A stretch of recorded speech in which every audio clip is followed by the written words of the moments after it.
Bonjour à toutes et à tous et bienvenue dans Allez Café, le podcast pour te booster et parler de sujets divers axés sur l'amélioration de soi. Tout simplement, je t'invite à te préparer ton meilleur café, avec ou sans sucre, avec ou sans lait, et comme d'habitude à lâcher ton petit sourire, et on est parti.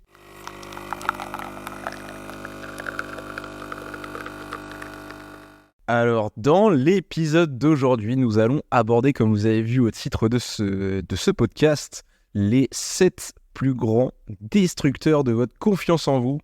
Donc, c'est-à-dire, ça va être en 7 points, 7 destructeurs en quelque sorte, qui empêchent d'avoir confiance en vous. Donc, le premier, c'est le discours négatif sur soi. Donc, c'est-à-dire que si tu as un discours négatif tout le temps sur toi, au fil du temps, ta confiance en toi, tu verras qu'elle pourra être endommagée. Et si tu te critiques constamment et t'insistes sur tes lacunes et dire des phrases « je suis qu'une merde », mais même pour des trucs basiques, des fois, tu sais, tu vas dire en rigolant « oh, je suis qu'une merde », tu sais. Sauf qu'en fait, à force de dire ce genre de phrases, eh ben, sans vraiment t'en rendre compte, ça va influencer ta confiance en toi et tu seras moins confiant, et je trouve pas le mot pour le dire, mais tu seras moins à l'aise avec toi-même à force de dire des phrases comme ça. Donc faut vraiment, si t'as ça dans tes habitudes, arrête ça tout de suite, parce que c'est vraiment pour moi un des plus grands destructeurs de confiance en toi. Surtout en plus, c'est que toi-même qui te le dis, tu vois ce que je veux dire ? C'est ça le truc en plus. Donc c'est pas forcément les autres qui te le disent. Le deuxième grand destructeur de ta confiance, c'est se comparer aux autres. Par exemple, vous pouvez vous sentir inadéquat et moins confiant si par exemple si tu te juges constamment par rapport aux autres et penses que tu n'es pas à la hauteur. En fait, si tu te compares forcément à toujours plus haut, c'est cool, mais il faut que tu les prennes en inspiration et non en comparaison, si tu vois ce que je veux dire. Oh, lui, il a un plus grand appart que moi. Oh, lui, il a une belle voiture. Moi, j'ai pas ça, j'ai une vieille voiture. Je trouve que si tu regardes souvent en haut les personnes plus hautes que toi en termes de niveau argent, social, même amour, famille, faut que tu t'inspires de ça pour que toi, après, tu te dises putain, moi aussi je peux le faire, tu vois. Et pas en mode ouais, bah non, putain, je suis qu'une merde, je suis qu'un pauvre, je suis qu'un. Non, c'est pas vrai. Et ça, c'est quelque chose qui peut influer sur ta confiance en toi. Et en plus, du coup, si ça influe sur ta confiance en toi, bah tu seras encore moins adéquat à vouloir augmenter ta vie en général, je dirais. Donc voilà pour ce point-là. Le troisième, c'est recevoir des critiques ou des commentaires négatifs. Lorsque les autres te font des critiques sévères ou des commentaires négatifs, par exemple, ça peut être dans le monde professionnel, cela peut t'amener à remettre en question tes compétences et ta confiance dans ce que tu fais. Et faut que tu arrives à transformer ces commentaires négatifs ou les critiques. Bon, des fois, il y a des critiques, elles sont totalement débiles et il n'y a rien à en tirer. Mais un commentaire négatif dit par une bonne personne et qui est constructif, ça, par contre, il faut que tu arrives à le transformer en source d'amélioration, tu vois ce que je veux dire ? Mais faut pas que tu le prennes du mauvais sens. Par exemple, notamment dans le monde de YouTube, par exemple, plein de YouTubeurs se sont fait détruire par les critiques à leur début. Et en fait, au fur et à mesure qu'ils ont vieilli, entre guillemets, ils ont tous après fait abstraction un peu des commentaires négatifs, même si des fois ça fait forcément mal d'avoir des commentaires négatifs, quel que soit le domaine de ta vie. Mais faut que tu arrives à prendre les constructifs et à les transformer en source d'amélioration et pas à les prendre directement pour toi en mode méchant. Tu vois ce que je veux dire ? Enfin, j'espère. Le quatrième point, c'est échec ou revers, je l'ai appelé. Donc, les échecs et les revers, ça peut être difficile si tu ne les gères pas de manière appropriée. Ils peuvent saper ta confiance.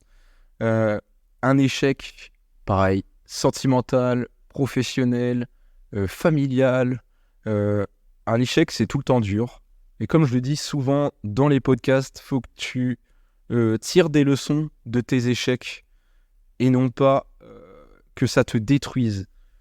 Notamment, par exemple, dans une relation sentimentale, un échec amoureux, ça peut vraiment détruire ta confiance en toi. Tu peux te retrouver vraiment au plus bas.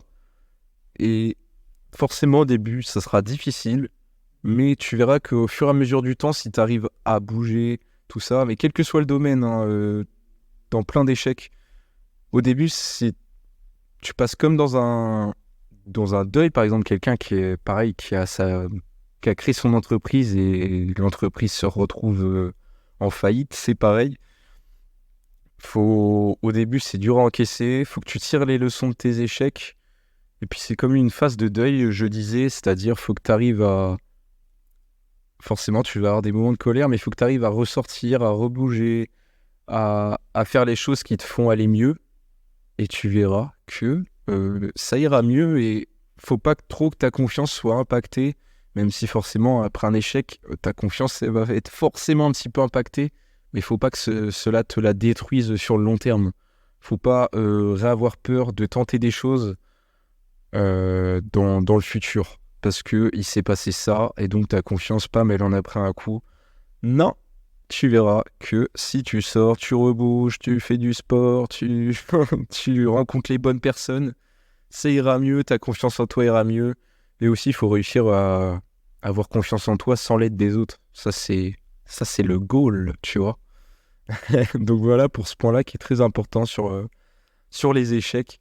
Le cinquième, traumatisme ou maltraitance, je l'ai appelé. L'estime de soi et la confiance, elles peuvent subir des conséquences à long terme à la suite d'un traumatisme ou d'un abus, notamment par exemple chez quelqu'un dans l'enfance qui a subi des traumatismes ou des abus. Il faut que si tu as subi ça, il faut que tu arrives à faire. De toute façon, tu peux pas supprimer le passé, quoi qu'il arrive dans ta vie, quoi qu'il se soit passé, des moments très durs, des moments horribles. Il faut pas que ça détruise ta confiance en toi pendant le reste de ta vie. Parce que sinon, tu n'arriveras pas à profiter pleinement de ta vie. Tu n'atteindras pas ton plein potentiel si tu n'as pas confiance en toi à cause de ces événements de traumatisme et d'abus que tu as pu avoir dans le passé. Il faut que tu utilises ton passé comme une force pour te créer un caractère, te créer un... Enfin, un caractère, ça se crée pas comme ça, c'est se forger un caractère plutôt.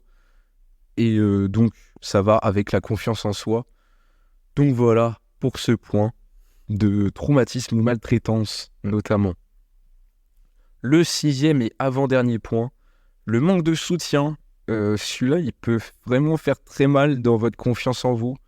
Il peut être difficile de garder confiance en soi si tu n'as pas un réseau de soutien solide ou des personnes, tu vois, à qui tu peux faire confiance et raconter tes problèmes dans ta vie. Car je trouve ça vraiment très important, notamment d'avoir des gens à qui parler, même si c'est pas ta famille, hein. Et c'est quelque chose, le manque de soutien, qui peut impacter ta confiance en toi, parce que tu te dis, je suis tout seul, donc c'est que je l'ai mérité, tout ça, et en fait, tu retournes dans le discours négatif de je suis qu'une merde, tout ça. Non, c'est pas vrai, ça se trouve, tu as eu plein de problèmes. Je sais pas, par exemple, tu vois plus ta famille parce qu'il s'est passé ça, il s'est passé ça. Tu vois plus telle personne parce qu'il s'est passé ça. Ça ne veut pas dire que t'es une merde, loin de là. Ça se trouve, t'as fait des bons choix et c'était des gens toxiques. Donc, vaut mieux être seul que mal accompagné, comme on dirait. Et le manque de soutien, oui, du coup, ça peut vraiment impacter ta confiance en toi. Et faut que t'arrives, pour moi, si t'arrives à avoir confiance en toi, en reconstruisant ta confiance tout seul, c'est-à-dire en étant seul, tu arrives à reprendre confiance en toi sans avoir eu l'aide des autres. Alors là, pour moi, t'es le GOAT, tu vois. Si t'arrives à vraiment faire ça, chapeau. Et en plus, normalement, quand tu rencontreras de nouvelles personnes, ça devrait le faire vu que tu auras confiance en toi et tu montreras que t'es quelqu'un de solide en quelque sorte. Et le dernier point, le perfectionnisme. Être perfectionniste, c'est notamment avoir des normes élevées pour soi-même, et ça peut rendre difficile la confiance en tes compétences, car en fait, tu vises constamment une perfection, la perfection. Il faut pas que tu sois trop dur avec toi-même. Moi, notamment, dans certains domaines de ma vie, je suis pas mal perfectionniste, et en fait, tu crois que c'est jamais bien ce que tu fais, en quelque sorte, alors que si, en fait, quand tu regardes ce que font d'autres, par exemple, dans quelque chose dont toi tu fais, bah, tu te rendras compte que t'as fait que t'es chaud, mec. T'es chaud. Et faut pas que tu sois trop dur avec toi-même au niveau de ça. Car, de toute façon, euh, la perfection n'existe pas. Donc, il y aura toujours quelque chose à améliorer dans n'importe quel domaine de ta vie. Donc, il faut pas que ça impacte ta confiance en toi. Et faut que tu gardes confiance en tes compétences et dans ce que tu sais faire. Tu vois ce que je veux dire?